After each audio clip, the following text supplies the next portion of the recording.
30 जुलैच्या आधी कर्जमाफीची रक्कम दिली जाणार असे कृषी मंत्री दत्ता भरणे यांनी म्हटले आहे। काय म्हणतात ते चला पाहूया। ही जी कर्जमाफी आहे ही कर्जमाफी गरीब शेतकऱ्यांसाठी दिलेली आहे। जे शेतकरी इन्कम टॅक्स भरतात हे मोठ्या शेतकऱ्यांसाठी ही कर्जमाफी नसल्यामुळं निश्चित प्रकारे इन्कम टॅक्सच्या बाबतीमध्ये यादी स्वतः मुख्यमंत्री देशाच्या अर्थमंत्री निर्मला सीतारामन साहेबांशी बोलल्या, मॅडमशी बोलल्या आणि त्यांनी आपल्याला परमिशन दिलेली तेही आमच्याकडे लवकरच ती यादी आल्यानंतर की साधारणतः राज्याचे मुख्यमंत्री सांगितले की 30 जुलैपूर्वी त्याच्या अगोदर पहिल्या शेतकऱ्यांना कर्जमाफीची ही रक्कम ही दिली जाणार आहे। विधानसभेत घोषणा केली होती।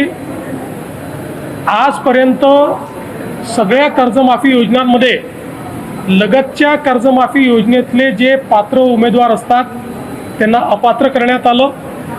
यावेळी आम्ही त्यांनाही 50,000पर्यंत पात्र करण्याचा निर्णय घेतला होता, पहिल्यांदा खास बाब म्हणून।